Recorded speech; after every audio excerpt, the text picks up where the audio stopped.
There is something in the Dragon Ball universe that lives quieter than most of its battles suggest.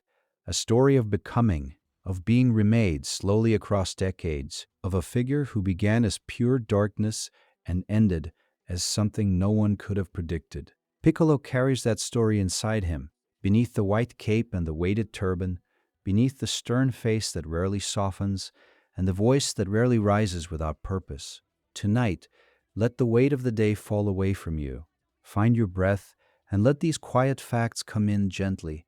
So subscribe and settle in, and let's move without hurry toward the very beginning of this story, toward the name itself, which holds more meaning than most people ever stop to notice. The word piccolo, when borrowed from the Italian language, means something surprisingly simple. It means small. That alone might seem like an odd match for one of the tallest, most imposing figures in all of Dragon Ball, and it is worth sitting with that quiet contradiction for a moment. Akira Toriyama did not arrive at the name through a study of Italian vocabulary, and he did not choose it to make some kind of gentle visual joke about a towering green warrior. The origin is considerably more specific than that, and it belongs to a broader tradition running through the Namekian race. Within the Dragon Ball series, Namekian characters are named predominantly after musical instruments. Piccolo himself is named after the piccolo, a small high-pitched woodwind instrument belonging to the same family as the flute. His father, King Piccolo, shares this naming logic, and around them both are figures whose names echo across the same sonic tradition. Characters like tambourine, cymbal, drum, piano, and kami all carry names drawn from this musical world. Even the name Dende, the gentle young Namekian who would eventually become the guardian of Earth, fits inside this tradition when you understand the broader Namekian naming philosophy that Toriyama quietly built into the background of his story. The name Piccolo, then, is not accidental and not random. It places the character inside a quiet lineage of sound and instrument, which is a surprisingly beautiful foundation for a warrior who would spend most of his life moving in silence. But within the world of Dragon Ball itself, the name carries a different meaning entirely. In the Namekian language, as understood through the lore built across the manga and supplementary materials, the name Piccolo translates to something that carries weight. It means another world. For a character who spent years away from the planet of his ancestors, who carried within him the soul of a being who had never truly seen his homeland, that meaning lands with a particular kind of quiet resonance. Before you drift into sleep, you are welcome to subscribe for more calm Dragon Ball stories. And if you feel like it, tell me where you are listening from tonight. There is something almost poetic in the idea that a name chosen primarily for its musical echoes would carry inside its own fictional language a meaning so perfectly suited to the character's journey. Piccolo has always been between worlds. He was born on Earth, inherited the memories and identity of a soul whose homeland was Namek, carried within him the fragmented essence of a guardian who looked down on the planet from the sky, and ultimately became something whole only after fusing two divided pieces of the same original being back together. The name Another World, in that sense, is not just a label, it is a map. It tells you, quietly and without drama, exactly who Piccolo is at the deepest level. He has never fully belonged to a single place, and that has always been his quiet burden, and eventually, one of the most moving parts of his story. To understand Piccolo fully, it helps to walk backward before walking forward. His story does not begin with him. It begins before him, with a single unnamed Namekian who arrived on Earth long before Dragon Ball's main narrative even began. This figure, known simply as the nameless Namekian, came to Earth as a very young child. He came alone, on a spaceship, during a catastrophic storm that devastated Namek and left his planet near ruin. He was placed aboard that ship by his father, a Namekian elder named Katas, whose name is confirmed in chapter 265 of the Dragon Ball manga. Katas is a figure who exists largely in the margins of Dragon Ball history, but his importance to the story's foundations is significant. He was the one who ensured the survival of the nameless Namekian, the one whose decision to act in that moment of disaster made every subsequent event possible. Without Catus, there would be no Kami, no King Piccolo, and no Piccolo. The nameless Namekian grew up on Earth, and in time, he came to serve as the planet's guardian, watching over it from a lookout high above the clouds. But something within him resisted the purity that the role seemed to require. A darkness lived inside him, a shadow that the position of guardian demanded be removed. And so, through a process that the series describes with careful restraint, the nameless Namekian divided himself. He expelled everything dark and violent from within himself, and that expelled essence became a separate being. That being, cast out and embodying everything the Guardian had refused, was King Piccolo. The Guardian himself took the name Kami, which means God in Japanese. What makes this separation so quietly extraordinary is that neither half was complete after it happened. Kami became purity without power enough to stand against real threats. King Piccolo became power without any restraint or compassion at all. Both halves were diminished versions of what the original being had been, and both halves would spend centuries unable to simply walk back toward each other. This foundational piece of lore carries enormous implications for how Piccolo Jr., the Piccolo who sleeps quietly in this story, should be understood. He was not merely a villain's son, not simply a new enemy spawned for narrative convenience. He was, in the deepest sense, half of something ancient, waiting to become whole again. King Piccolo himself is a figure whose origins in Toriyama's creative process are worth exploring slowly and carefully, because they reveal how deliberately Toriyama approached the task of building a truly frightening villain. When Toriyama first conceived of King Piccolo, he wanted to create a villain that would feel genuinely, irredeemably evil, not complicated, not sympathetic in any obvious way, simply dark in a way that readers would feel almost physically. He wanted a figure who represented real malevolence, rather than theatrical antagonism. To help build this, Toriyama's editor took on the task of researching historical figures known for cruelty and wickedness. After reviewing a range of such figures from human history, Toriyama chose to use Emperor Nero of Rome as a partial conceptual foundation for King Piccolo. Nero, who ruled Rome from 54 to 68 CE, was remembered in certain historical traditions for vanity, excess, political murder, and a relationship with power that prioritized his own gratification over any duty of care. He was a figure associated with cruelty at a grand scale. There is a secondary layer to this story, one that Toriyama has described with characteristic lightness. He also based King Piccolo, at least in part, on his own editor, the very person who had gathered the historical research for him. Whether this was a private joke, a nod of affection, or simply Toriyama's tendency to find amusement in small ironies, it adds a quietly human texture to an otherwise dark creative origin. King Piccolo, then, carries within his creation the echo of both ancient Roman cruelty and the everyday personality of a manga editor in 1980s Japan. That mixture is stranger and funnier than the character's menacing appearance would ever suggest. What distinguishes King Piccolo most clearly from the villains who came before him in Dragon Ball is the scale of his ambition and the purity of his hostility. He was not an enemy of Goku specifically. Not initially. He was an enemy of the entire world, someone who arrived with a plan to dismantle civilization itself and rebuild it as a monument to his own dominance. His campaign of terror included targeting the Dragon Balls as a tool for restoring his youth, sending his demon offspring to systematically eliminate the world's martial artists, and ultimately defeating and killing Master Roshi and Chiaotzu. Two characters the audience had been given reason to care about deeply. What made King Piccolo particularly effective as a villain was how personal his malevolence felt. He did not simply fight. He humiliated. He declared. He savored the act of breaking things that other people valued. When he defeated an opponent, he did not simply move on.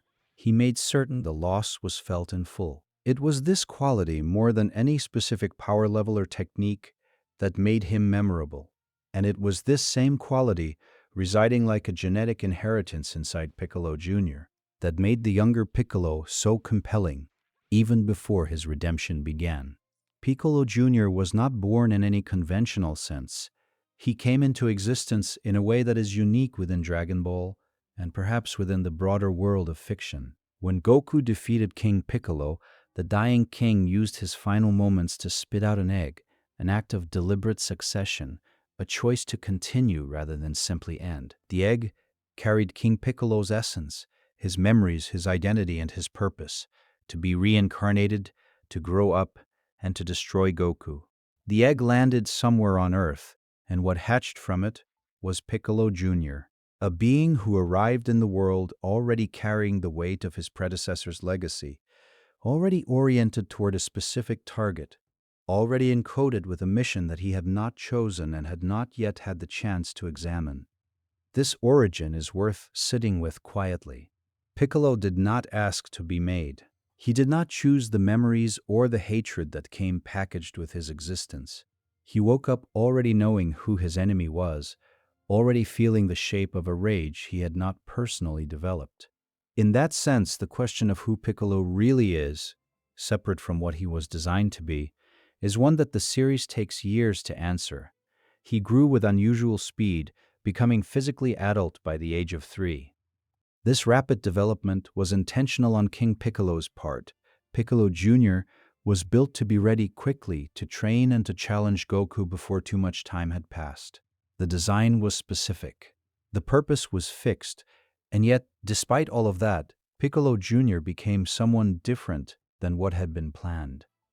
The 23rd World Martial Arts Tournament is where Piccolo Jr. first stepped onto the stage of Dragon Ball, and it is where the original arc of his story reached its first major turning point. He entered the tournament disguised, unwilling to reveal himself before he had to, and worked his way through the brackets with a cold efficiency that made him something separate from the rest of the competitors. His eventual confrontation with Goku at the tournament was one of the longest and most carefully constructed fights in the original Dragon Ball series. It was a battle that contained nearly everything: physical brutality, technique, strategy, desperation, and at its center, a quality that distinguished it from almost every other fight in the series: a genuine and complicated emotional charge.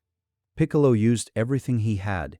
He expanded to giant size, he deployed techniques that had never been seen before, he pressed Goku into damage that would have ended almost anyone else. And for a moment, he succeeded. Piccolo fired a hyper-explosive demon wave at Goku, blowing off Goku's arm during the exchange. What followed was one of Dragon Ball's most quietly impressive moments. Goku launched himself at Piccolo with his remaining arm, aiming for a finishing blow, and Piccolo countered with a mouth blast that seemed to end it there. Goku appeared defeated, but he had sent his own attack first, and Piccolo took that hit, and Goku, barely, took what came after. Piccolo fell. The long campaign that had begun with King Piccolo's dying breath ended not in triumph, but in defeat, again at the hands of the same family. What Toriyama did next, however, was more significant than the outcome of the fight. He had Piccolo leave, not in shame, not in rage, or not only in rage. He told Goku, in the most restrained version of a promise that a villain in that moment could offer, that they would meet again. And then he walked away. That moment of choice, of departure rather than continued destruction, contained the very first hint of who Piccolo Jr. would eventually become. The years between the 23rd World Martial Arts Tournament and the arrival of Raditz on Earth were years Piccolo spent largely alone. He trained, he wandered, he ate nothing, because Namekians do not require food. They sustained themselves on water alone. Piccolo's preferred source, confirmed in supplementary materials, is thawed ice water from the northern regions of Earth. That small specific detail says something about him, about his preference for cold and clarity, for simplicity, for things stripped of excess. This period of his life is rarely dramatized directly in the series, but its effects are visible in the Piccolo who stands at the edge of the scene when Raditz descends. He is not the same being who fought at the tournament. He has been alone with himself for years, carrying the rage that came with his origins and doing something quiet with it, refining it, sharpening it into something more composed. When Raditz arrives and Goku is clearly outmatched, Piccolo makes a choice that should not make sense by the logic of who he was supposed to be. he proposes an alliance. His reasoning is self-interested. He knows that if Raditz defeats Goku, then Piccolo's own aspiration of revenge becomes impossible. But the act of proposing cooperation, of acknowledging even temporarily that something other than personal dominance matters, is a crack in the design that King Piccolo built. The fight with Raditz produced the technique that would define Piccolo's power for years, the special beam cannon, known, in Japanese, as the Makanko Sappo. The name translates roughly to penetrating kill light cannon, or more poetically, to a light that kills by piercing through. It is a beam technique that requires enormous concentration to execute, approximately 5 minutes of charging time at full power, and it fires with a corkscrewing drilling precision that makes it capable of piercing through almost any defense. Piccolo used this technique to kill Raditz, firing it through Goku's chest to reach Raditz in the final moment of the fight. Goku held Raditz still, knowing the attack would pass through him as well, sacrificing himself to give Piccolo the clear shot that neither of them could achieve any other way. Goku died. Piccolo stood over the bodies of both Raditz and the man he had vowed to destroy, and the scene held a kind of quiet irony that the series never needed to underline. What happened next changed Piccolo's trajectory permanently. In the moments after Raditz fell, before anyone had time to process what had just occurred, a child came running onto the battlefield. Gohan, Goku's young son, who had been held captive inside Raditz's spaceship pod, broke free in a surge of fury and arrived at the scene in time to see his father dying on the ground. Piccolo watched this. He saw the child's power flare up under emotional pressure in a way that Piccolo, even with all his experience, found striking. Gohan had demonstrated, even briefly, a level of energy that suggested potential far beyond what his age or training should have produced.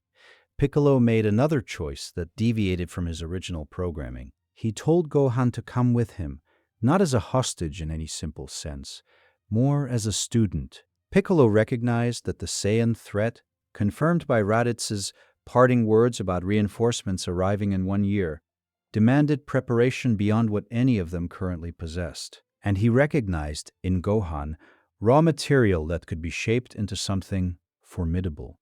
The year of training that followed is one of the most quietly significant periods in all of Dragon Ball.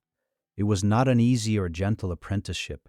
Piccolo was not a warm instructor by temperament or by inclination. He pushed Gohan into environments and situations that were genuinely dangerous, left him alone in the wilderness to survive by instinct, and trained him with a directness that made no allowances for Gohan's youth or anxiety. But within that hard framework, something else developed. Piccolo began to see Gohan as a person, not just as useful potential, not just as a strategic asset, but as a child who was genuinely frightened and who kept getting back up anyway. The softening happened slowly, and the series was careful not to announce it too loudly. But it was there in small moments, in the way Piccolo watched Gohan, and the way his voice sometimes landed a little differently than pure instruction would require. The bond between Piccolo and Gohan has been described by scholars of the series, by longtime fans, and by Toriyama himself as one of the most important relationships in Dragon Ball. It is not a bond built on ease or on shared joy. It is built on difficulty faced together, on Piccolo choosing to invest in someone's growth rather than simply use them, on Gohan responding to that investment with a loyalty and affection that eventually made Piccolo understand what having something to protect actually felt like. This relationship carried a consequence that changed Piccolo more than any fusion or power-up ever would. The moment that confirmed it came during the Saiyan saga, when Nappa attacked and Gohan froze in fear. Piccolo stepped in front of Nappa's attack. He used his body as a shield. He was killed, for the first time in his life, protecting a child who had, over the course of 1 year, become the closest thing he had ever had to a reason to live beyond his original purpose. The scene is not showy. It does not over-explain itself. Piccolo tells Gohan that he used to have no friends and no one to care about, and then he is gone. The simplicity of that declaration, arriving at the moment of his death, is one of the most emotionally precise moments in the entire series.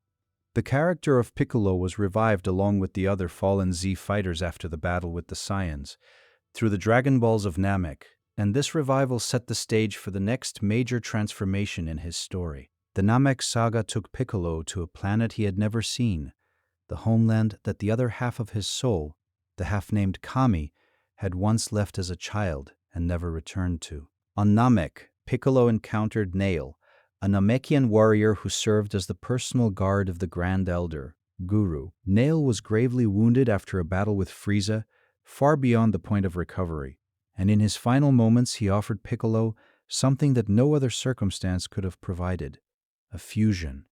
Namekian fusion is a specific form of merging, one that is described not as a loss of self for the one who merges, but as a donation. Nail retained a kind of consciousness within the new merged being, able to speak and exist inside Piccolo's awareness, while Piccolo himself gained a significant and immediate leap in power. The result was the first time Piccolo had stood as the strongest Z fighter in the field, not by a modest margin, but by a meaningful one. This fusion was personal in ways that went beyond the tactical. Nail was a Namekian, a member of the race that Piccolo had always been technically part of, but had never truly known. Being merged with Nail was the closest Piccolo had come to understanding what it meant to be Namekian from the inside. Nail described his people and their culture in the time before and after the fusion, and Piccolo processed that knowledge alongside everything else he was integrating. The increased power allowed Piccolo to fight on a level closer to Frieza, though not equal. He stood against Frieza's second and third forms with the kind of composed confidence that the series uses to signal genuine capability. He was not winning. Frieza's power expanded with each transformation in ways that remained beyond Piccolo's reach, but he was present in those exchanges in a way that mattered, buying time, observing, refusing to simply fold. The most visually memorable sequence from Piccolo's time on Namek came during his fight with Frieza's second form, when he removed his weighted training gear. The turban and cape that Piccolo wears are not merely aesthetic, they are functional weights, each carrying significant mass that Piccolo trains under constantly. Removing them produced an immediate surge of speed and physical capability that shifted the fight's tempo noticeably, even if only briefly. Piccolo's weighted clothing is a detail that might seem small, but carries significant meaning within the Dragon Ball tradition of training philosophy. Master Roshi trained under weighted shells. Goku wore weighted clothes. The practice of restricting one's own movement and power during daily life as a form of continuous training is woven throughout the series. Piccolo's turban and cape, weighted at significant mass, 100 kilograms per piece, and some estimates, drawn from the series' supplementary materials, represent years of uninterrupted training discipline. He wore them not as ceremony or as visual signature, though they became those things too, but as functional commitment to growth. Every step Piccolo took in ordinary circumstances, every moment of standing or walking or existing in the world, was a moment of resistance training. The act of removing them in battle is therefore not simply tactical, it is a statement about the gap between Piccolo's constrained daily existence and his true capability. That gap, maintained deliberately over years, is both a measure of his patience and a demonstration of the depth of his commitment to the practice of becoming stronger. After the events on Namek and the battles that followed, the return of Frieza, the arrival of Trunks from the future, and the 3-year preparation period before the arrival of the androids, Piccolo's story continued to develop in quieter ways alongside the more explosive narratives unfolding around him. During the Cell Saga, Piccolo made the most significant choice of his life in terms of identity. He agreed to fuse with Kami. This was not a simple or comfortable decision. Kami had existed as a separate entity for centuries. He was the Earth's guardian, the keeper of the Dragon Balls, a figure of quiet authority and careful restraint. And he was the other half of the nameless Namekian, the half that had once expelled King Piccolo, so that purity and evil could be separated.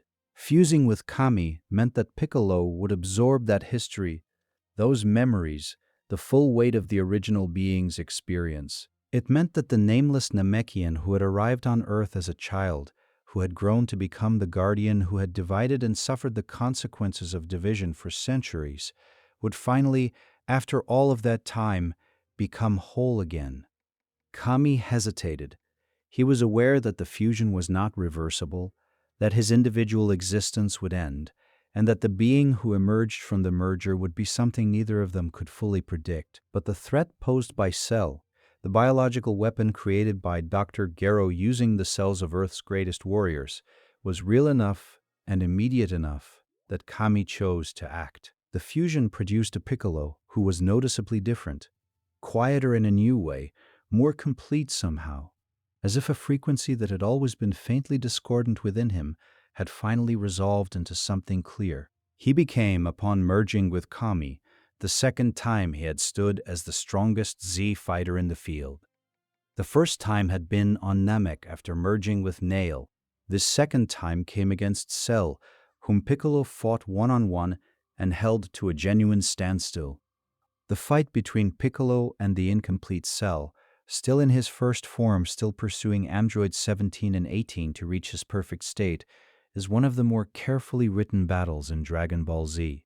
It is not a fight about absolute power. It is a fight about intelligence, technique, and the very specific kind of patience that Piccolo has always embodied. Cell had the cells of both Piccolo and Goku, meaning he had access to the regenerative abilities that make Namekians uniquely difficult to defeat. He could grow back limbs. He could absorb damage that would incapacitate others. And he matched Piccolo's power closely enough that the fight moved back and forth without either side finding a clean path to victory. Piccolo eventually revealed one of his most dramatic abilities during this encounter, the capacity to detach and regenerate one of his ears. He did this not for tactical advantage in combat, but to prevent Cell from overhearing a key piece of strategy being communicated by his allies. The ear grew back without difficulty. The information was protected. It was a small moment in the broader sweep of the fight, but it illustrates the specific way Piccolo approaches problems, with a kind of lateral cleverness that more raw power-oriented fighters rarely employ. The fight ended when Android 17 arrived, and the situation shifted beyond what either individual combatant could control. But Piccolo had demonstrated, in that extended exchange, that the merged being who had emerged from the fusion with Kami was something genuinely formidable, not simply in terms of power, but in terms of completeness. Among Piccolo's most celebrated physical attributes is his regenerative ability, the capacity to regrow lost limbs and recover from injuries that would permanently disable or kill other fighters. This ability is native to the Namekian physiology and functions as one of the defining advantages of the race in combat. The most dramatically staged use of this ability came during the fight with Frieza on Namek. Frieza, in one of the moments designed to demonstrate his casual cruelty, severed Piccolo's arm. The removal was deliberate and theatrical. Frieza did it not because it was tactically necessary, but because it was the kind of gesture that pleased him, a reminder of the gap in power between them. Piccolo grew the arm back. He did it without ceremony and without apparent dramatic effect, just a steady, quiet restoration of what had been taken, a refusal to be permanently diminished. The moment is brief within the fight's larger arc, but it carries real weight. The ability to recover from loss, physically and perhaps in other ways, is one of the quieter threads running through Piccolo's entire story. One of the less commonly examined facts about Piccolo is the specific record he holds in Dragon Ball Z as the only character to have performed CPR on screen. The moment came during the events following Hit's assassination technique being used against Goku in Dragon Ball Super. Goku's heart had been stopped by Hit's strike, a technique that targeted the heart directly rather than the body's structural defenses. With Goku down and apparently dead, Piccolo stepped in. He administered CPR, actual, practical, grounded first aid, until Goku's heart restarted. The act is so normal, so distinctly non-powered, that it stands out sharply against the background of energy blasts and transformation sequences that make up most of Dragon Ball's vocabulary for dealing with crisis. It is, in its small way, a perfect Piccolo moment. He knows what to do. He does it without announcement. He is effective. he moves on. The combination of battlefield experience, practical knowledge, and a quiet refusal to perform any of it for an audience is exactly what makes Piccolo the character that Toriyama has always described as his personal favorite among all the enemies he created. Toriyama's stated affection for Piccolo is well documented and warmly specific. He has said, in separate interviews and written statements across the years, that Piccolo is the character he likes most after Goku, and that in some moments he likes Piccolo just as much as Goku himself. For a series whose entire architecture is built around Goku as its protagonist, that comparison is significant. Toriyama has described Piccolo as the character he finds most compelling to write, and his reasons for this, when he has offered them, tend to center on the quality that makes Piccolo genuinely unusual within Dragon Ball's cast: his interiority. Piccolo is a character who carries enormous amounts of thought and feeling without expressing most of it. He is restrained in a way that most Dragon Ball characters are not. He does not explain himself. He does not celebrate. He does not solicit affirmation or acknowledgement. That restraint in Toriyama's creative sensibility made Piccolo a different kind of challenge and a different kind of pleasure to write than the characters who are more transparent about their emotional states. You know where Goku stands on most things almost immediately. With Piccolo, you often have to read the space around his words rather than the words themselves, and that quality gives him a texture that rewards careful attention. If you are still awake halfway through, maybe subscribe before you drift off, and tell me what time it is where you are watching from. The influence of the Piccolo-Gohan relationship on the broader world of manga and anime is documented in an unlikely but significant place: the creative process of Masashi Kishimoto, the author of Naruto. In a 2015 interview, Kishimoto discussed the origins of the mentor relationship between Sasuke Uchiha and Boruto Uzumaki in the Boruto Naruto Next Generation series. He was asked why Boruto's primary mentor was Sasuke rather than Naruto, since Naruto is both Boruto's father and the most prominent and powerful figure in his world. Kishimoto's response referenced Dragon Ball directly. He asked the interviewer to think about who Gohan's teacher was. The implication was clear and deliberately drawn.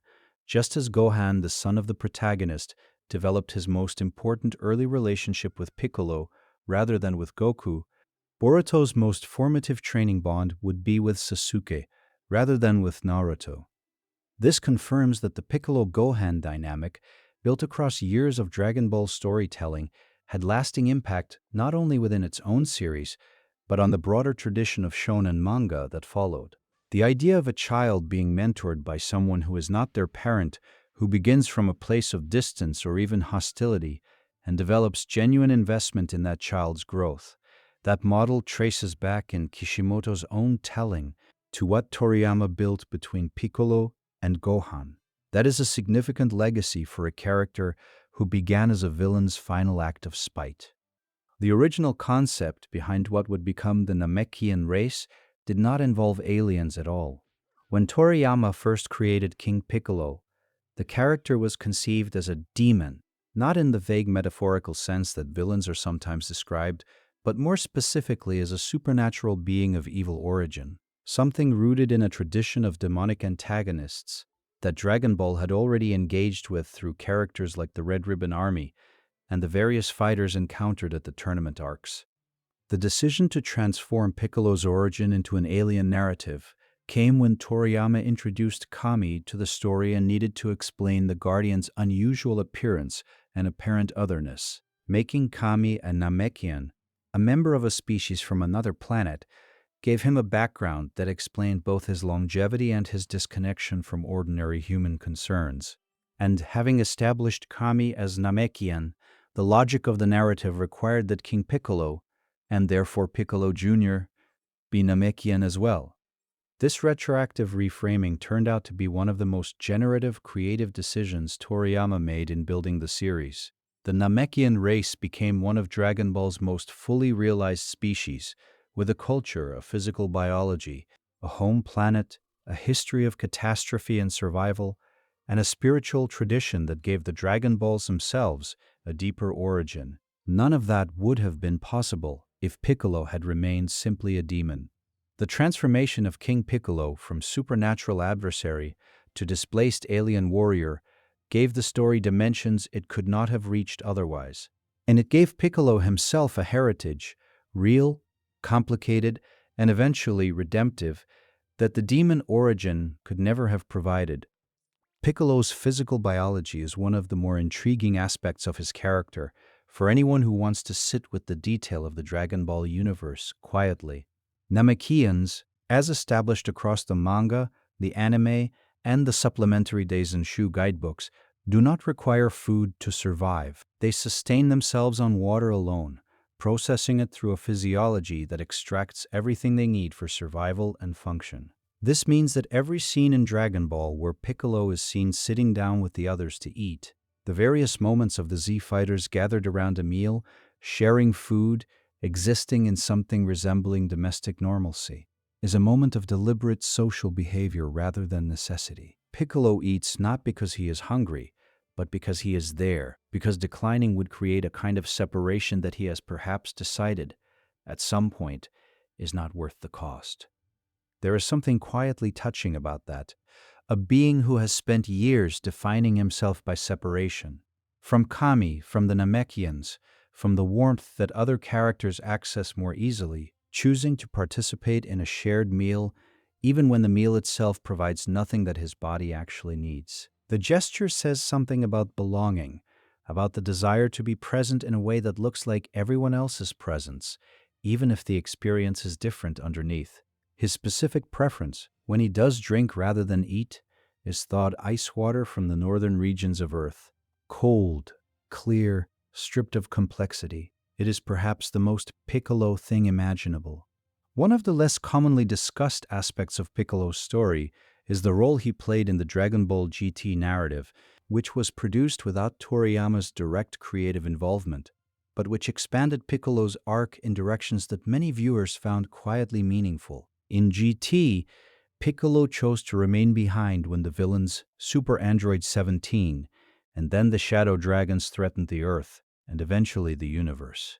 His reasons for this choice were complex and, in the storytelling of that era, not always fully articulated. But in the final arc of GT, something happened to Piccolo that functions as one of the most unusual endings given to any major Dragon Ball character.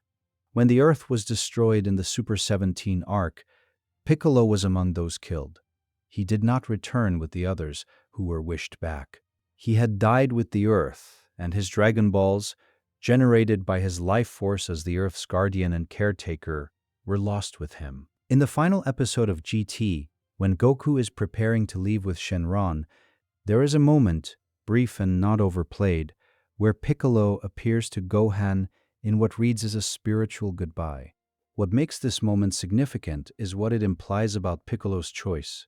He stayed behind, accepted death, and allowed himself to fade from the main narrative rather than seek continuation. Whether read as sacrifice, acceptance, or simply the culmination of a journey that had reached its natural completion, the ending given to Piccolo in GT is one of the more meditative finales in the series.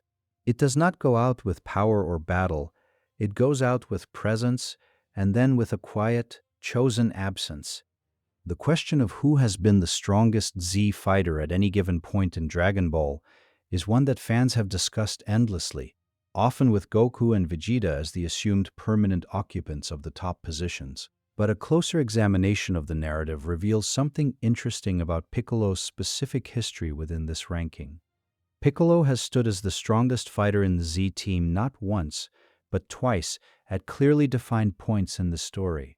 The first time was on Namek, after his fusion with Nail. In that moment, he exceeded the combined capability of Krillin, Gohan, and Vegeta, all of whom had been the most powerful defenders Earth had available before he arrived. He was, briefly and definitively, the strongest of them. The second time came during the Cell Saga, after his fusion with Kami.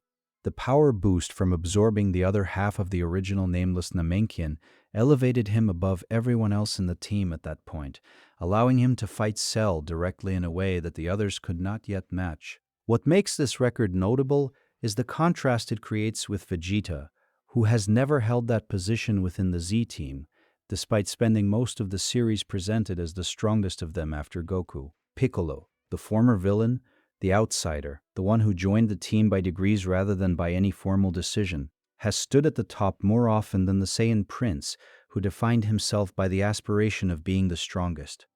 That fact says something quiet and interesting about how Dragon Ball rewards unexpected characters. The Krillin concept, the fusion characters sometimes referred to by fans as the combination of Piccolo and Krillin, originated from something far more official than fan imagination.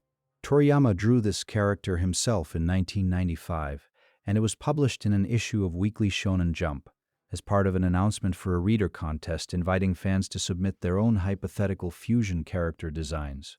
The resulting image, labeled with a name that combined both characters' identities, shows a figure with the physical proportions and general demeanor that you might expect from such a merger. It is not a character who appears in the main Dragon Ball narrative, and it was never intended as part of the canon story, but its existence as a piece of art drawn by Toriyama himself gives it a legitimacy that fan-created fusion concepts do not share. The character has since appeared in Dragon Ball games including Dragon Ball Fusions and others, where hypothetical fusion characters are allowed to exist as playable figures within non-canon game storylines. There is even a moment in the main anime where Piccolo and Krillin perform a brief demonstration of the fusion dance for Goten and Trunks, a scene that lands differently once you know about the concept art. As if the series is quietly acknowledging something that Toriyama once imagined and then thought better of building into the story proper. The scene in Dragon Ball Z Resurrection F that differs most noticeably between the film version and the television adaptation of the Frieza Resurrection arc in Dragon Ball Super is Piccolo's sacrifice protecting Gohan. In the original film, the moment does not occur in the same way. The sequence of events is arranged differently, and Piccolo's near-death protecting Gohan against Frieza's energy blast is specifically an addition made for the Super Anime version. The reason for this addition, as it has been discussed among fans and analysts of the series, involves a small but meaningful plot detail. In the film version of Resurrection F, Beerus and Whis have a conversation in which Beerus reveals that he was the one who ordered the destruction of planet Vegeta. This is significant information, particularly for Vegeta, who has spent decades carrying the weight of his planet's loss. Piccolo, whose hearing capabilities exceed ordinary human range by a significant margin. He can hear things occurring at enormous distances or at very low volumes. Would have been within range to overhear this conversation if he had been present and conscious. The show's producers, working to adapt the film into a longer television arc, recognized this problem. Having Piccolo alive and alert during that exchange would create a narrative complication, as he would logically have to acknowledge or respond to what he heard. By placing Piccolo in a near-death state during that window, having him sacrifice himself to protect Gohan from Frieza's attack, the adaptation solved the problem cleanly. Piccolo was incapacitated at exactly the moment when overhearing the Beerus revelation would have been awkward, and his absence from that scene passed without drawing attention to what he would otherwise have been in a position to know. It is a small, structural piece of storytelling craft, the kind of decision that rarely gets discussed openly, but which illustrates the care that goes into maintaining internal consistency across a long and complex narrative. The blood of Piccolo is one of the stranger details in the series' long history, not because it carries dramatic significance, but because it changes multiple times. Across different sagas, the color of Piccolo's blood has appeared differently, and while some of this variation can be attributed to animation inconsistency rather than narrative intention, the pattern is documented enough to be worth examining. In the fight with Raditz, Piccolo's blood appears red, matching the conventional color used for most characters in the series. As the story continues into the Namek arc and beyond, his blood shifts to purple, which feels more appropriate for a Namekian, and which becomes the color most associated with him across the middle portion of the series. In Dragon Ball Super, it shifts again, appearing green, a color more biologically plausible for a green-skinned species, and perhaps reflecting a visual refinement in how the series wanted to distinguish Namekian physiology from human physiology. In Dragon Ball Super Superhero, Piccolo's blood is red again. The change has not been officially explained as intentional narrative variation, but it means that Piccolo's blood, across the full arc of his story, has appeared in at least 3 distinct colors, a fact that is unusual enough that it stands out to anyone tracking the visual details of his appearances across decades of storytelling. Piccolo's role as a trainer and mentor did not end with Gohan. Over the course of Dragon Ball's narrative, he extended that role to a roster of students that eventually included every significant half-Saiyan hybrid of the appropriate age in the series. After Gohan, Piccolo trained both Goten and Trunks together during the period when the 2 children were learning the fusion dance in preparation for facing Majin Buu. His approach to the 2 of them was shaped by his experience with Gohan. He understood how young Saiyan hybrids responded to pressure, how their power surged under emotional stimulus, and how to calibrate challenge against their age and capabilities. In Dragon Ball Superhero, the film released in 2002, Piccolo is seen training Pan, Gohan's young daughter, and therefore Goku's granddaughter. Pan is at the youngest end of the spectrum, still a small child, and Piccolo's approach to training her reflects the full distance he has traveled from the cold figure who first took Gohan into his care. He is not soft with her, but the firmness is warmer now, recognizably shaped by everything that happened between him and Gohan across decades of shared history. This means that Piccolo has directly trained Gohan, Goten, Trunks, and Pan, covering both of Goku's sons and his granddaughter, and including the son of Vegeta. If Dragon Ball GT is read as non-canonical, there is the additional possibility of Bra, Vegeta's daughter, eventually entering a similar relationship with Piccolo. The pattern is consistent and remarkable. Piccolo, the one-time villain born for the purpose of destroying Goku's lineage, became the primary non-parental trainer of almost every significant member of that same lineage. The Orange Piccolo transformation, introduced in Dragon Ball Superhero, represents the most recent significant development in Piccolo's power progression. It was achieved not through a battle-driven breakthrough but through a wish, one that Piccolo made to Shenron, asking the dragon to awaken the hidden potential within him. The choice to use the Dragon Balls this way is itself a small narrative statement. Piccolo had never sought a wish from Shenron for himself before.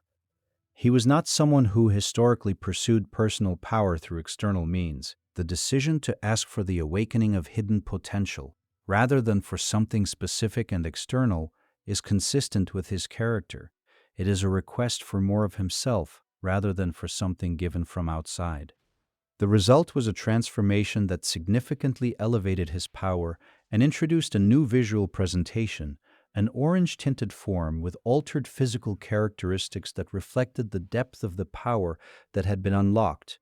In the context of the film's story, this transformation was what allowed Piccolo to fight on a level competitive with the film's primary antagonist, the upgraded Cell Max. Orange Piccolo also comes with what might be described as a second power, the ability to achieve an enhanced giant form, which Piccolo had possessed previously, but which in this new state reaches a scale and potency significantly beyond what his previous great Namek form could achieve. The superhero film, in both its story and its visual presentation of Piccolo, represents a genuine and substantial expansion of the character after years in which he had functioned primarily in a supporting role rather than as a primary force in Dragon Ball's escalating power narratives. Piccolo's visual design is one of the most immediately distinctive in Dragon Ball. The green skin, the antennae, the pointed ears, the weighted turban and cape combination, these elements together create a silhouette that is identifiable at a glance, even in a series populated by visually memorable characters. The antennae, specifically, serve a functional role within Namekian biology. They enhance sensory perception, contributing to the already elevated hearing capabilities that distinguish Piccolo and other Namekians from most humanoid species in the Dragon Ball universe. The level of hearing precision available to Piccolo is significant enough that it factors into storytelling decisions as seen in the Resurrection F adaptation discussed earlier. The weighted clothing is equally functional, as already noted, but it has also become part of Piccolo's visual identity in a way that few characters' training equipment manages to achieve. When Piccolo removes the turban and cape, it reads as a significant shift, both practically in terms of the power and speed he reveals, and visually in terms of how the image of him changes. The removal of the outer layers suggests something revealed, something closer to his actual self in that moment. His skin color, the deep green that makes him unmistakable in any gathering of Dragon Ball characters, is Namekian in origin but was also a visual choice by Toriyama that created a specific kind of alien otherness without pushing the character into something difficult to render consistently in animation. The green works across lighting conditions, across emotional registers, across the full range of situations Dragon Ball places its characters in. It is a practical and expressive choice, simultaneously. The Japanese voice actor behind Piccolo, Toshio Furukawa, has built a career across several decades that demonstrates both the range and the durability of his particular voice and performance style. He brought Piccolo to life across the entirety of Dragon Ball Z and its successors, maintaining consistency across hundreds of episodes and multiple films. Among the other characters Furukawa has given voice to, perhaps the most striking parallel outside of Dragon Ball is Portgas D, Ace, from One Piece. Ace is a character with a complicated relationship to his own origin and identity, with deep loyalty to the people he chooses to protect, and with a story that ends in sacrifice, a profile that carries unexpected resonances with Piccolo's arc. The English-language voice of Piccolo belongs to Christopher Sabat, whose work in Dragon Ball is comprehensive enough to constitute a career in itself. Sabat has voiced Piccolo across the entirety of the Funimation English dub, maintaining the character's distinctive low register and quiet authority through every phase of his development. Beyond Piccolo, Sabat's Dragon Ball voice credits include Vegeta, Yamcha, Shenron, Super Shenron, Gogeta, Vegito, King Vegeta, and Korin, a roster that encompasses some of the series' most vocally demanding and distinctive characters. Taken together, it means that a single voice artist provided the English voice of both Piccolo and Vegeta across the full span of Dragon Ball Z, Dragon Ball Super, and the associated films. Two characters whose relationship is one of the most interesting unspoken dynamics in the series, filled with mutual assessment and carefully maintained distance.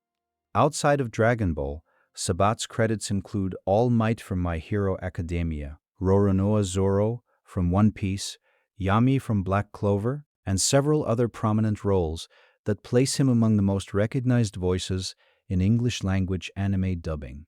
The Dragon Ball Z video game, Legacy of Goku, contains a detail about Piccolo that reflects how the character's status within the Dragon Ball mythology was understood even in the context of non-canonical game material. Deep within an old temple on Namek in that game, the player encounters statues of Piccolo. He is represented as a mythic or sacred figure, not a threat or an enemy, but something closer to an object of reverence within that specific environment. The reasoning is not explicitly given within the game, but the implication is clear enough when considered alongside the broader narrative. Piccolo, through his fusion with Kami, contained the essence of the original nameless Namekian. That being had stood as Earth's guardian for centuries before the events of Dragon Ball. He was, within certain frameworks of Namekian understanding, a figure of genuine historical and perhaps spiritual significance. A temple containing statues of Piccolo is therefore not as strange as it might initially appear. It is a reflection of what Piccolo represents within the longer arc of Namekian history, not simply a warrior of the present, but a figure in whom something very ancient and very important resides. The grandparent of all Piccolo's power, in the most literal sense, is Katas, the Namekian elder whose decision to launch his child into space during the Great Storm saved the line that eventually produced everything Piccolo would become. Katas appears directly in Dragon Ball Xenoverse 2, making him a more concrete presence in the franchise than his single manga reference would suggest. In the Xenoverse 2 appearance, Katas is depicted in ways that create some inconsistency with the manga's account of who he was. The game's version of events conflates certain details, combining Katas in ways that do not entirely align with his presentation in Chapter 265 of the manga. But even accounting for this inconsistency, the inclusion of Katas as a character in Xenoverse 2 acknowledges the importance of this figure to Piccolo's history. Katas made one decision at one moment under enormous pressure in the midst of a planetary catastrophe. That decision rippled forward across centuries and eventually produced Piccolo Jr., the being who would stand at the tournament of power in Dragon Ball Super, who would train Gohan and Pan, who would achieve Orange Piccolo. All of it, in one sense, is the downstream consequence of a father choosing to act when he had the chance. The tournament of power in Dragon Ball Super placed Piccolo in a context significantly different from most of his earlier appearances. He was not the strongest Z fighter, not the primary strategist, not the most powerful option available to Universe 7's team, but he was present, active, and deliberately involved in a way that demonstrated his continued relevance in an era of power scales vastly beyond anything that had defined him earlier. His partnership with Gohan during the tournament was a natural continuation of the bond they had built across decades. They fought together with a fluency that reflected long mutual familiarity, a coordination that required less explicit communication than other team pairings because the foundation of shared experience was deep enough to operate intuitively. Piccolo's elimination from the tournament, when it came, was a result of the overwhelming force concentrated in Jiren's attacks rather than any specific tactical failure on his part. But in the time before that elimination, he had contributed meaningfully to Universe 7's survival, both in individual fights and in his role as a stabilizing presence within the team. His presence in the tournament also gave Dragon Ball Super an opportunity to revisit the Piccolo-Gohan dynamic in an extended context, reaffirming that this bond remained central to both characters' emotional and narrative identities, even after all the years and all the power expansions that had redefined so much of the series. The mythology around the nameless Namekian gives Piccolo a philosophical dimension that many characters in Dragon Ball do not possess. He is literally the product of a being who tried to purify itself by removing everything dark, and who discovered that the result of that removal was not a more capable guardian but a more diminished one. Kami, after the separation, was not more powerful or more effective at protecting Earth than the original being had been. He was purer, yes, but purity alone proved insufficient against the threats that the original being could have faced more directly. The separation created two half-beings rather than one complete one, and the history of Dragon Ball is in part the long story of those two halves being unable to come back together until the threat became desperate enough. What Piccolo Jr. inherited from King Piccolo was the dark portion of that original Namekian's nature, the aggression, the willfulness, the refusal to be constrained by anyone else's definition of acceptable behavior. But what King Piccolo passed along was not only darkness, he also passed along the original being's intelligence, its strategic capability, its capacity for patience and long-term planning.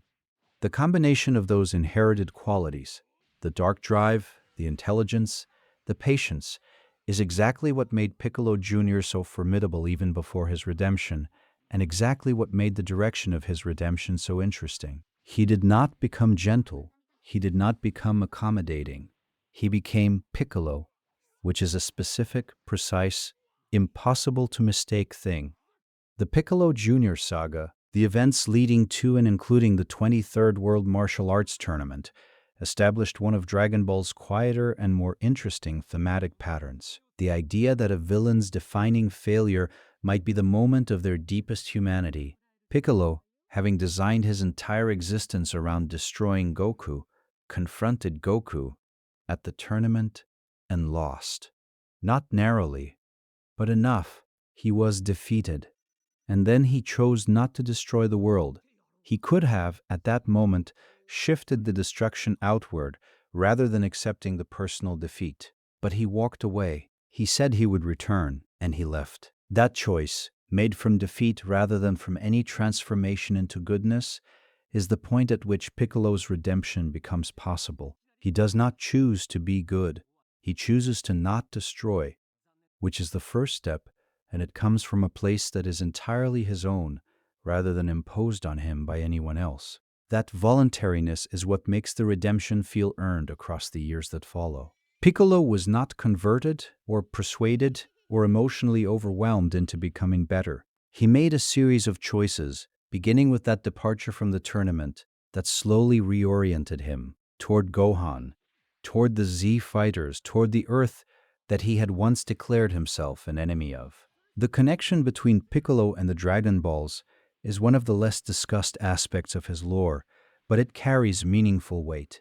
As the merged being who contains both Kami and King Piccolo, Piccolo is directly linked to the existence of Earth's Dragon Balls. The Dragon Balls were created by Kami, and their continued existence is tied to the well-being of the one who created them. This means that Piccolo's death carries consequences beyond the personal. When Piccolo died protecting Gohan from Nappa, the Dragon Balls became inert stone, because their creator was gone. They remained stones until Piccolo was revived. The dependency runs in both directions. Piccolo's fate and the Dragon Ball's functionality are connected in a way that makes him structurally important to the Earth's ability to recover from catastrophic loss. This is part of why during the Buu saga, one of the most pressing questions was whether the Dragon Balls could still be used at all. Piccolo had died again, absorbed by Buu, and the question of the Dragon Ball's status was entangled with the question of what had happened to him inside the Buu absorption.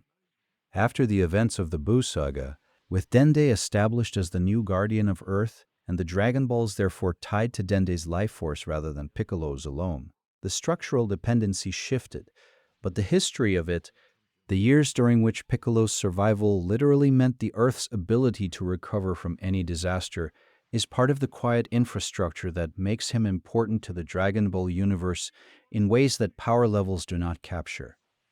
Piccolo's relationship with Vegeta is one of the Dragon Ball series' quietly interesting unspoken dynamics. They do not talk much.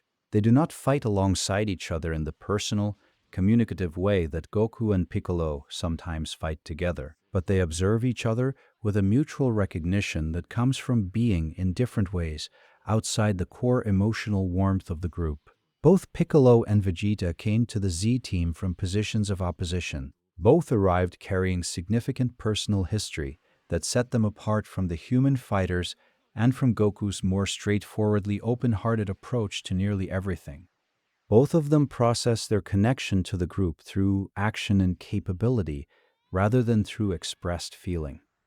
The difference is that Vegeta, over the course of Dragon Ball's narrative, gradually moves towards something resembling openness. His relationship with his family, his acknowledgement of Goku's superiority, his eventual choice to fight for the Earth rather than simply for pride. Piccolo's movement is more internal, more contained. He does not announce the changes that happen within him. He simply stops doing certain things and starts doing others, and the people around him understand what that means, without requiring him to explain it. That distinction between them, Vegeta's very gradual, very visible movement, versus Piccolo's quieter, more private transformation, is part of what gives both characters their specific texture within the group. The major crossover events that Piccolo has appeared in outside of Dragon Ball's main narrative are worth noting for what they reveal about the character's cultural footprint. In the crossover manga Cross Epoch, a collaboration between Dragon Ball and One Piece, Piccolo appears alongside Roronoa Zoro, framed as fellow swordsmen, two warriors from different fictional universes who share a certain quality of quiet intensity and undemonstrative competence. The pairing is not accidental. Both characters are defined by a kind of economy. They do not waste words or gestures. They are not the center of their group's social energy. They exist in a slightly separate space from the warmth around them. And they are trusted for their reliability rather than celebrated for their personality. Placing them together in a crossover context is a quiet acknowledgement of the similarities that made them both compelling to their respective creators. Piccolo also appeared in the Dream 9 special, an elaborate crossover event involving Dragon Ball Z, One Piece, and Toriko, three of the major Shonen Jump franchises of that era. In this special, Piccolo is seen cheering for Goku, as Goku fights Luffy from One Piece and Toriko from Toriko. His presence in the audience, watching rather than fighting, is characteristic. He is there. He is paying attention. He is not performing anything for the people around him. Various celebrated manga artists have drawn Piccolo in tribute illustrations over the years, acknowledging the character's significance within the broader world of manga and anime. Tite Kubo, the creator of Bleach, drew Piccolo in his distinctive Bleach visual style, a rendering that reflects both Kubo's admiration for Dragon Ball and the interesting translation of Piccolo's visual qualities into a different aesthetic framework. Norihiro Yagi, author of Claymore, and Yasuhiro Kano, author of Pretty Face, also contributed tribute illustrations of Piccolo, among other Dragon Ball characters. These drawings appear in collections celebrating Dragon Ball's cultural impact and place within the manga tradition. The fact that Piccolo specifically is featured prominently in these tribute works, rather than appearing only as background characters in more Goku-focused pieces, speaks to how clearly Piccolo reads as a character of genuine significance to other creators. He is not a secondary detail. He is someone that artists working in the medium recognize as essential to what Dragon Ball became. In Dragon Ball Z Supersonic Warriors, a fighting game for the Game Boy Advance, there is an alternate storyline that examines a hypothetical question. What would happen if Piccolo had used the Dragon Balls to wish King Piccolo back to life? The scenario follows a path where Piccolo, facing his resurrected progenitor, eventually defeats him and subsequently performs effusions, similar to his fusions with Nail and Kami, absorbing King Piccolo's essence into himself. The result is labeled Super Namek in the game's terminology, and the power level it implies is striking. The character that emerges from this hypothetical fusion becomes approximately equal to Super Buu, the powerful and transforming form of Majin Buu. The implication is that the third major Namekian fusion, the one that brings all three pieces of the original nameless Namekian together, including the darkest and most violent fragment, would produce something significantly beyond what the canonical fusions achieved. This is, of course, a non-canonical game storyline and should not be taken as a reflection of how such a fusion would actually function within the main series. But it is an interesting creative exploration of the question of what Piccolo might become if all the divided pieces of the nameless Namekian were finally completely whole. The canonical answer to that question, what Piccolo becomes when fully unified, is the fused being who fought Cell, who stood at the tournament of power, and who eventually achieved Orange Piccolo in Superhero. The game simply imagines one more step in the same direction. Piccolo's May 9th birthday is a detail that carries a quiet irony that the Dragon Ball series chose to make very deliberate. In Japan, May 9th is recognized as Goku Day, an official commemoration established by the Japanese Anniversary Association based on the reading of the numbers 5 and 9 as Go and Ku, the sounds that make up Goku's name. Within the Dragon Ball universe itself, however, May 9th is Piccolo Day. King Piccolo declared it so on live television when he took the throne of the earth, broadcasting his seizure of power to the entire world in a moment of theatrical dominance.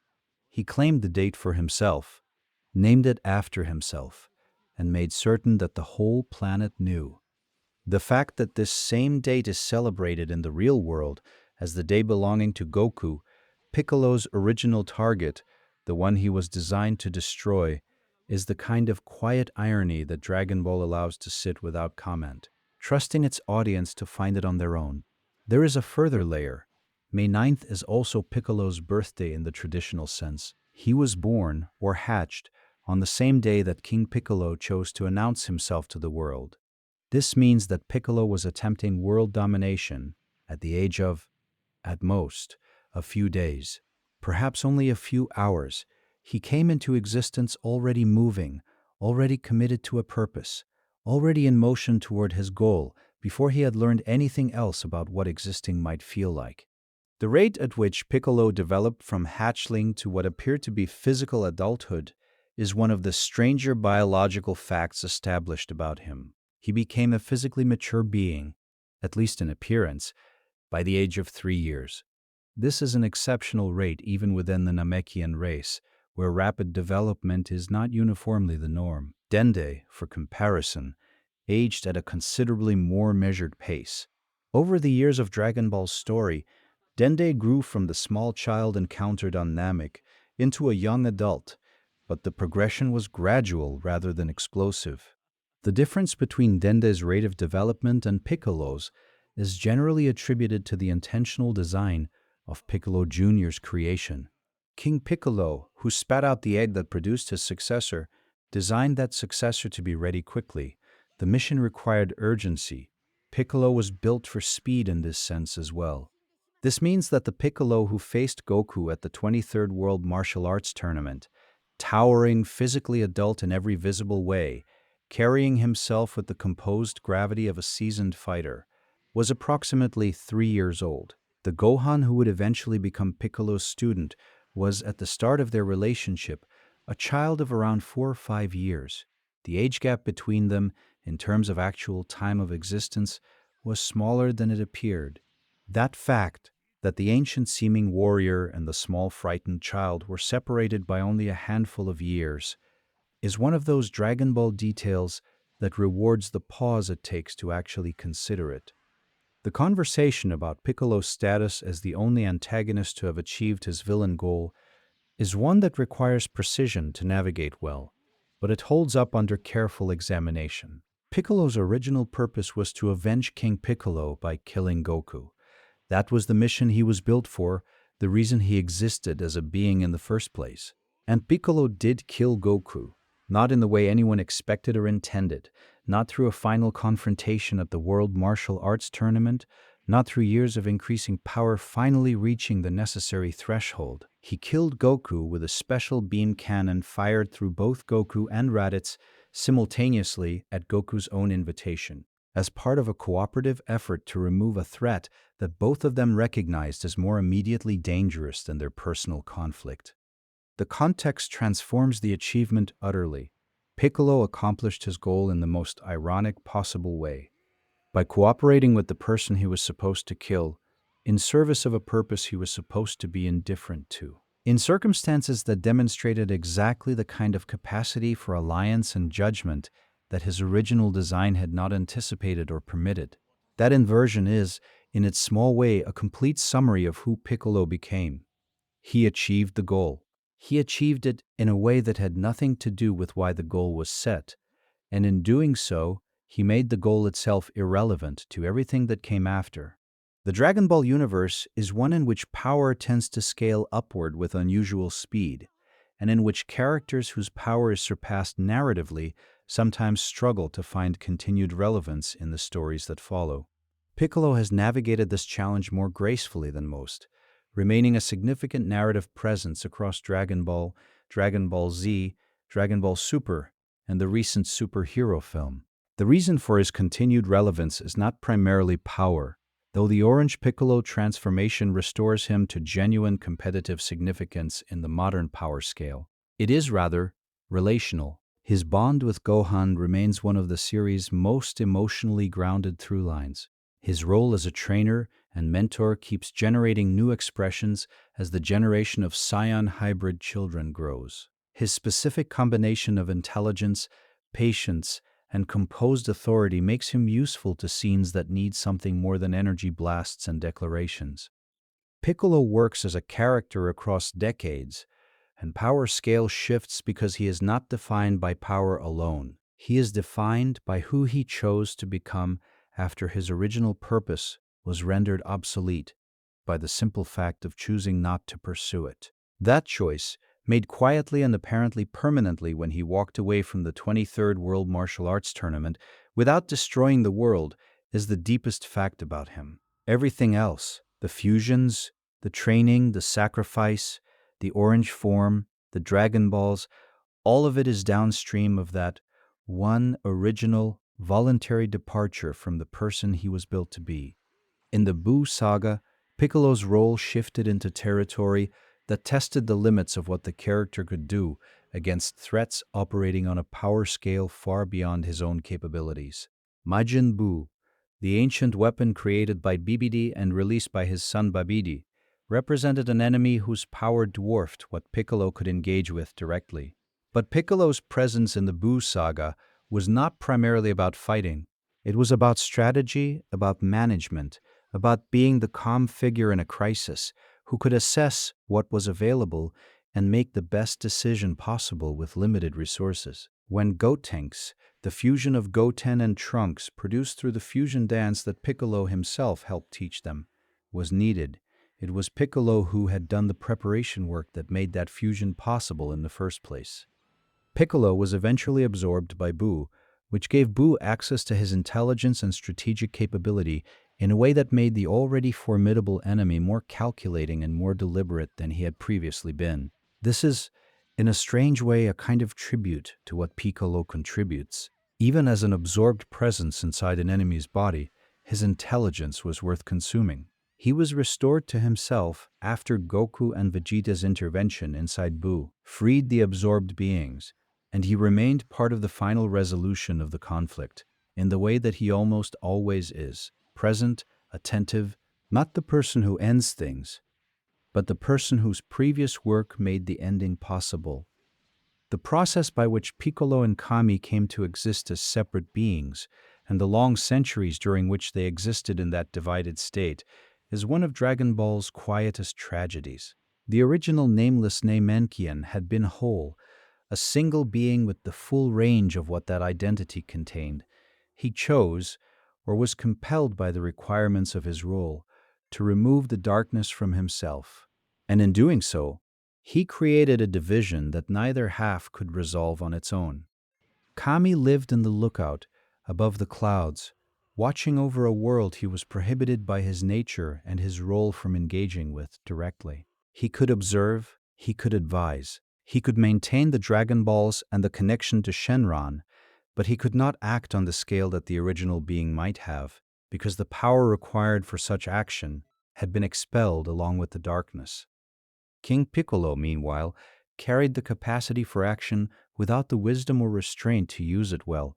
He descended on the world and tore at it, declared himself its king, and was eventually defeated and sealed.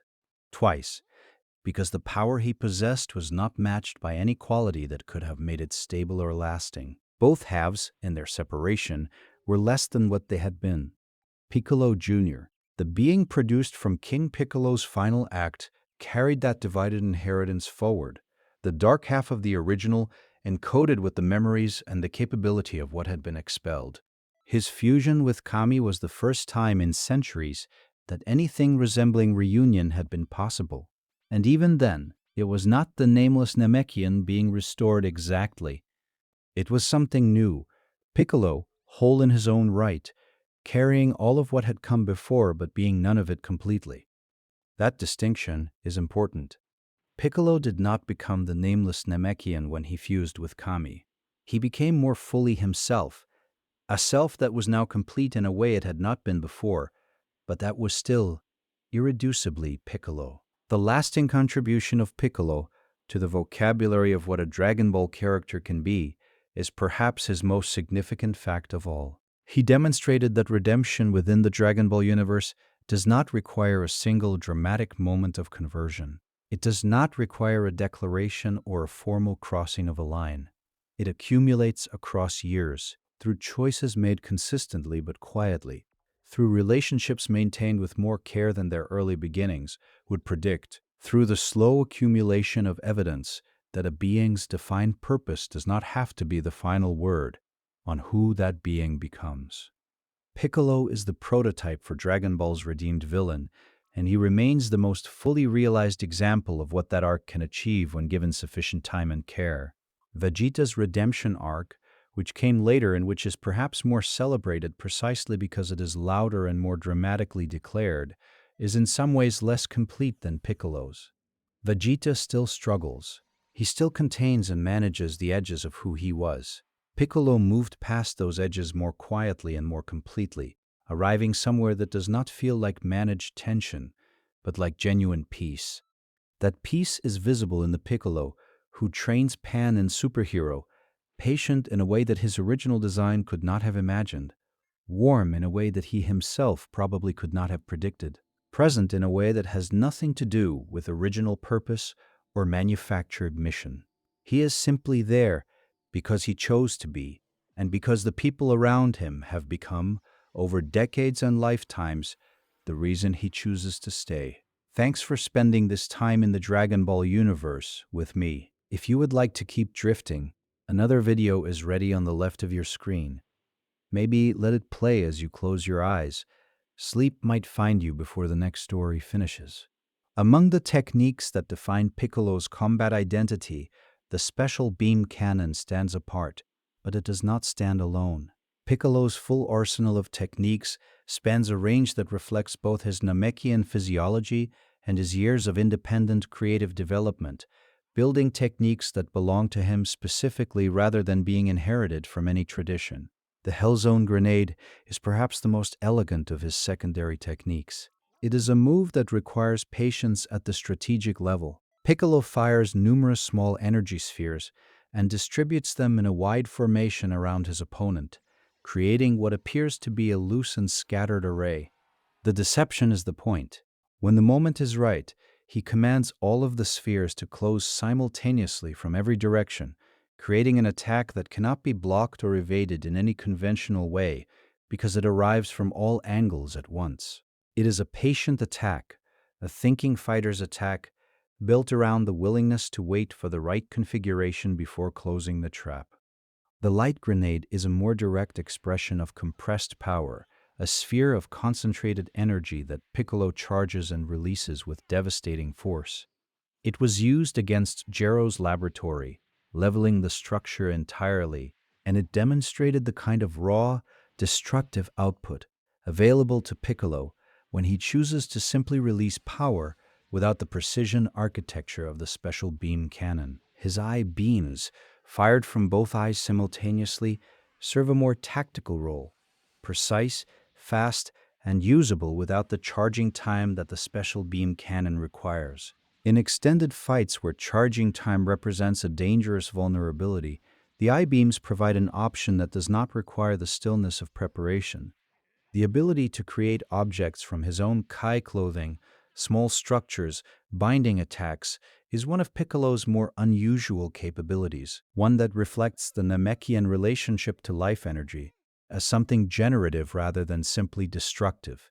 He does not only use his ki to damage, he uses it to create, to sustain, to maintain things that otherwise would not exist. The Cell Games, the televised tournament that Cell himself organized as a demonstration of his absolute confidence in his own supremacy, placed Piccolo in a role that was, by that point in Dragon Ball's narrative, becoming familiar. The competent, present figure who is not going to win, but whose presence holds the situation together while the pieces align for a resolution he cannot provide himself. He served as a de facto announcer or referee during portions of the Cell Games, a role that required him to observe with precision and communicate clearly under conditions of extreme stress. When the fighters themselves were too invested in what was happening to narrate it reliably, Piccolo was the one who could stand at a slight remove and describe what he was seeing in terms that mattered. This role, the composed observer, the one who understands what is happening well enough to articulate it, is one that Piccolo inhabits repeatedly across Dragon Ball's narrative. It is not a flashy function. It does not generate highlight moments in the way that fusions or power-ups do, but it is consistently valuable, and it is consistently Piccolo who occupies it when it is needed. His specific fight against Cell during the Cell Saga, the extended one-on-one battle against the incomplete Cell before Android 17 arrived, demonstrated something that the Cell Games would later confirm. Piccolo's combat intelligence is such that he is a meaningful opponent against threats significantly beyond him on a raw power level, as long as the gap has not grown so large that intelligence cannot bridge it. The fight between Piccolo and Android 17 during the Cell Saga is one that repays attention for what it reveals about Piccolo's approach to combat. 17, as one of the two androids who represented the primary threat of that era, was a formidable opponent. and the fight between them was genuinely close for an extended period. Piccolo engaged 17 with the full complexity of his available techniques, avoiding patterns, mixing ranges, and working to prevent 17 from establishing a rhythm that would give the androids mechanical precision and advantage. The fight went back and forth in a way that demonstrated both fighters' capabilities. 17 was not simply outclassing Piccolo, and Piccolo was not simply surviving. What ended the fight was the arrival of Cell, who absorbed Android 17 in the moment that Piccolo and 17 were both present, and neither was prepared for Cell's approach. The interruption did not erase what had been demonstrated in the preceding exchange. Piccolo had fought at a genuinely competitive level against one of the era's primary threats. The outcome was taken from both combatants by something neither of them had anticipated. Piccolo's capacity for solitude is one of the least discussed but most distinctively characteristic aspects of his existence. He spent years alone after the 23rd World Martial Arts Tournament, training, wandering, existing in a silence that most of the characters around him would find difficult to sustain. The Dragon Ball universe is not short of characters who are defined by self-reliance or by a preference for independence. But Piccolo's relationship with solitude is different from, say, Vegeta's, which is performed and charged with pride. Piccolo's solitude is simply what his nature produces when external demands are removed. He does not appear to experience it as deprivation. He appears to experience it as the state in which he is most himself, thinking, training, moving through the world without the friction of social expectation. The bond with Gohan changed this, not by eliminating Piccolo's relationship with solitude, but by giving it a counterweight. He became capable of choosing to be present, genuinely present, with another person, and the fact that this is what Gohan brought out in him rather than anything Gohan demanded or extracted, makes it more meaningful. Piccolo was not pulled out of his nature by force. He walked towards something new because something new turned out to be worth walking toward. The element of Piccolo's character that Toriyama has most consistently returned to in interviews and statements is his capacity for quiet care, the way he expresses investment in others, not through warmth or words, but through action and presence. Toriyama has described this quality as part of what makes Piccolo his favorite character to write and to think about, even decades after the character's creation. This quality was perhaps most clearly visible in a small moment during the training year before the Saiyan arrival. Gohan, struggling with the fear and the isolation and the physical demands of what Piccolo was putting him through, broke down. He cried. He was a child, alone in the wilderness, being prepared for a war that would likely kill most of the people he loved, and the weight of that was simply too much to contain. Piccolo watched. He did not intervene immediately. He did not comfort Gohan in any conventional way, but neither did he simply ignore what was happening and return to training. He stayed present, and at a certain point, when Gohan had exhausted himself enough to look up, Piccolo was there, not offering anything specific, just present, which was enough. Enough to let Gohan know that the isolation was not absolute, that the difficult figure who was putting him through all of this was also in some way he did not yet fully understand, on his side. That is the moment that precedes every Piccolo sacrifice, every act of protection, every choice that demonstrates how far Piccolo traveled from what he was designed to be. It is not a dramatic turning point. It is simply staying when staying was what mattered. Piccolo's physical size is among his most visually distinctive characteristics when considered against the full cast of Dragon Ball. He is the tallest of the Z fighters in most visual representations, standing noticeably above even Gohan's adult form and towering over characters like Krillin, Yamcha, and even most versions of Goku.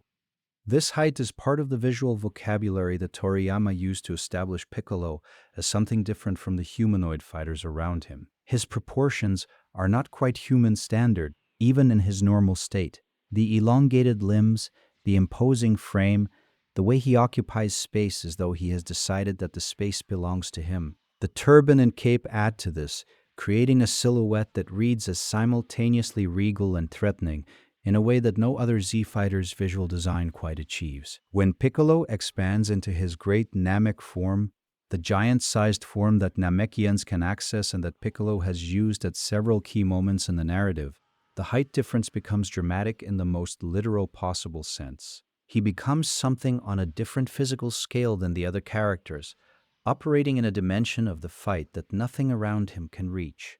The Orange Piccolo form in Superhero takes this expansion capability to a new level, creating a giant form that combines the scale of the Great Namek technique with the power of the newly awakened Orange state.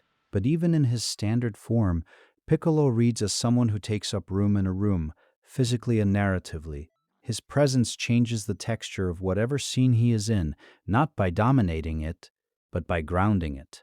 He is, in most of the scenes he inhabits, the heaviest point in the frame, the one around whom the other elements orient themselves, even if they are not aware of doing so.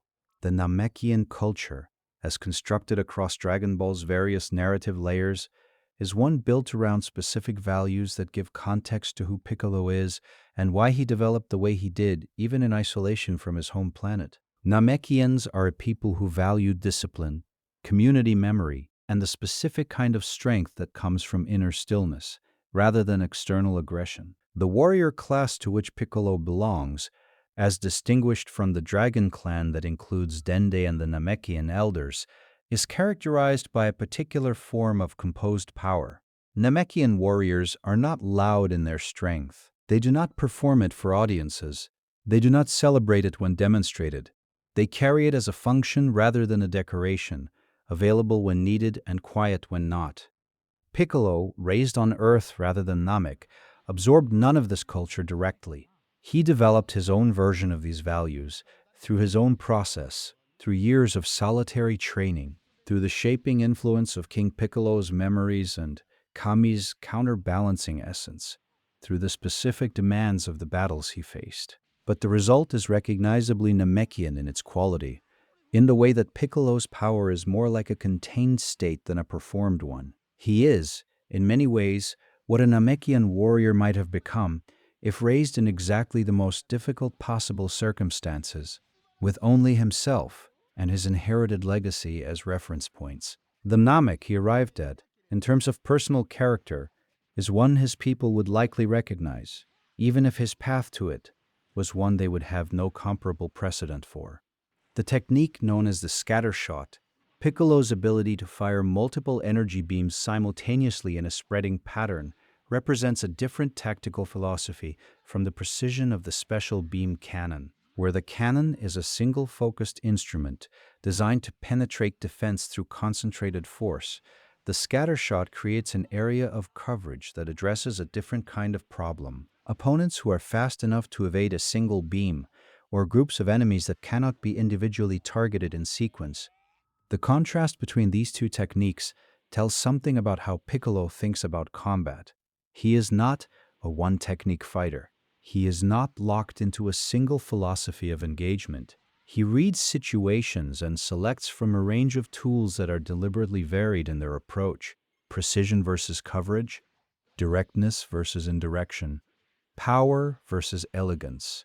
This strategic flexibility is part of what has kept Piccolo relevant across so many different eras and power scales in Dragon Ball. When the raw power gap becomes too large for any of his techniques to fully bridge, his intelligence and adaptability create options that pure power cannot. He is always doing something meaningful with what he has, which is the defining characteristic of a fighter whose story does not end when the numbers no longer favor him. The post-Dragon Ball Z continuation of Piccolo's story in Dragon Ball Super gave him a different kind of role than the earlier series, one that required a different kind of performance from the character. The power scales of Super regularly exceeded what Piccolo could compete with directly, and the narrative did not pretend otherwise, but it also did not simply sideline him. In the Universe 6 vs. Universe 7 tournament arc, Piccolo was paired against Frost, the Universe 6 counterpart to Frieza, a character with similar transformation abilities and similar underlying nature. The fight was brief by Dragon Ball standards, but it illustrated Piccolo in a mode that fans of the character recognize well: methodical, patient, willing to absorb damage to create the conditions for a specific technique. He was setting up the special beam cannon. The plan was to endure long enough to create the charge time the technique requires, then fire at close range where avoidance would be difficult. The plan was interrupted by Vegeta's intervention and a rule disqualification, which ended the match on terms outside either fighter's control. But the approach, patient suffering in service of a specific inevitable outcome, is vintage Piccolo. The Tournament of Power expanded his arc in Super further, giving him extended screen time and a genuine partnership with Gohan that felt earned by everything that had come before it. Their coordinated fights in the tournament were the clearest visual demonstration in the Super era of what their decades-long relationship had produced in practical, battle-applicable terms. The fact that Piccolo has never been shown to have a romantic interest or any apparent desire for companionship in that particular sense is one of the quieter demographic distinctives of his character within the Dragon Ball cast. Almost every other significant character in the series has a romantic relationship that is part of their story. Goku and Chi-Chi, Vegeta and Bulma, Gohan and Videl, Krillin and Android 18, Yamcha, and various failed relationships that became a running element of his characterization. Piccolo exists entirely outside this dimension of the story. He was not designed with that kind of connection as part of his purpose, and he has never moved toward it by choice in any moment the series depicts. His deepest relationship is with Gohan, and it is specifically and clearly a parental one, not a substitute for romance or a sublimated form of it, but its own kind of bond. Complete in itself, this absence is not presented as lack. It is presented as part of who Piccolo is, a being whose emotional life is organized around different priorities, whose sense of connection and responsibility flows through different channels. He cares intensely. He is capable of profound loyalty. He has demonstrated multiple times the willingness to die for the people he cares about. None of that requires or lacks any other dimension to be complete. The question of what Kami experienced within the Piccolo who emerged from their fusion is one that Dragon Ball engages with only briefly, but the engagement is worth noting.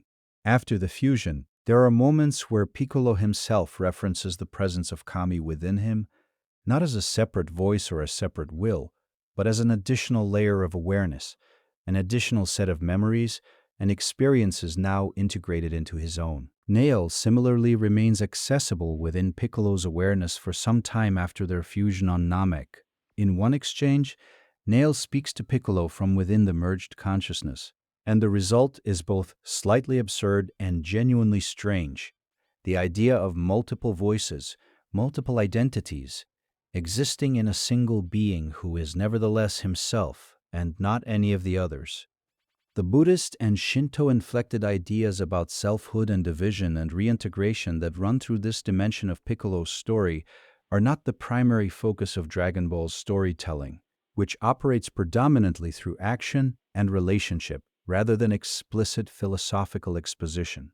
But they are present, and they give the character a depth that rewards the reader or viewer who pauses to consider what Piccolo actually contains. He is, in the most literal structural sense, a being who holds multiple lives inside one. He carries the memories of Katas' son arriving on Earth as a child. He carries the centuries of Kami's guardianship. He carries King Piccolo's rage and ambition, and the memories of his wars. And he carries Piccolo Jr., his own history, the tournament, Gohan, the sacrifice, the fusions, everything that is an enormous amount for one being to contain. The fact that he contains it without visible fracture, without performance of the weight, is part of what makes him extraordinary. When Gohan achieved Super Saiyan 2 during the battle with Cell, the transformation that produced the most dramatic single shift in power in that saga, the moment that made Cell's destruction possible, Piccolo was there. He watched. He had trained Gohan. He had believed, as Goku had believed in a different way, that Gohan's power was something that would eventually exceed what either of them could fully anticipate. The expression on Piccolo's face during that moment, as rendered across the animation, contained, watchful, carrying something between satisfaction and grief, because the path to that transformation ran through Gohan's absolute fury at watching Android 16's head destroyed, is one of the most precisely characterized expressions in Dragon Ball Z. He had helped bring Gohan to the threshold of that moment. Across years of training and relationship, he was present when Gohan crossed it. He said nothing. He did not need to. The watching was enough, and the watching from Piccolo, the most composed figure in the frame, was the thing that gave the moment a specific quality of witnessing rather than simply seeing. Someone who understood exactly what it had taken to arrive at that moment was present when it arrived. In the final moments before Pan was rescued and the Cell Max threat was resolved in Dragon Ball Super Hero, the relationship between Piccolo and Gohan expressed itself in what might be its most mature form to date. Piccolo, in the giant orange form, was holding Cell Max in place, sustaining the hold through effort that was causing him visible damage so that Gohan could charge his special technique. The hold required Piccolo to sustain a level of output that pushed his limits, and the hold was necessary only because Gohan's charge time required protection. It was, in structural terms, the same kind of act Piccolo had performed at multiple earlier points in their shared history, accepting the cost of exposure so that Gohan could reach what he needed to reach. Gohan's resulting transformation, awakening into a form that echoed the state he had achieved under Old Kai's training, sometimes referred to as Beast Mode or Ultimate Mode in its new awakened expression, was powered in part by watching Piccolo sustain that hold and take that damage. The emotional fuel for Gohan's transformation was, again, Piccolo. The pattern is so consistent across their entire shared story that it has become its own kind of law within Dragon Ball's emotional architecture. Piccolo sacrifices, Gohan transforms. The cycle has run multiple times now in different sagas, at different power scales, and it has yet to lose its resonance because the foundation of it is real enough to sustain repetition without feeling mechanical. The original Dragon Ball manga, in its English publication, reached a global audience that extended far beyond Japan's original readership and introduced Piccolo to generations of fans who encountered him through very different cultural and linguistic frameworks than the ones that shaped his creation. The character translated remarkably well across these distances, which is not always guaranteed for characters whose complexity depends on specific cultural or narrative context. Piccolo translates well, in part, because his core qualities are expressed through action and restraint rather than through culturally specific dialogue or humor. He does things. He does not do other things. The gap between what he does and what he does not do is where his character lives, and that gap is legible across languages and cultural backgrounds in a way that more verbose characters are not. His restraint, his physical composure, his specific way of being present without performing presence, these are qualities that read clearly, regardless of whether the reader is accessing them through the original Japanese, through an English dub, through a Spanish translation, or through any of the many other forms that Dragon Ball has circulated in around the world. This global legibility is part of why Piccolo has remained consistently among the most cited favorite characters by international Dragon Ball fans across decades. Despite not being the protagonist, despite spending significant portions of the narrative in a supporting or observational role, despite the power scale having moved so far beyond him at various points that his direct combat relevance required creative decisions to maintain, he is simply a character that people recognize and respond to in a way that feels more personal than fandom usually accounts for.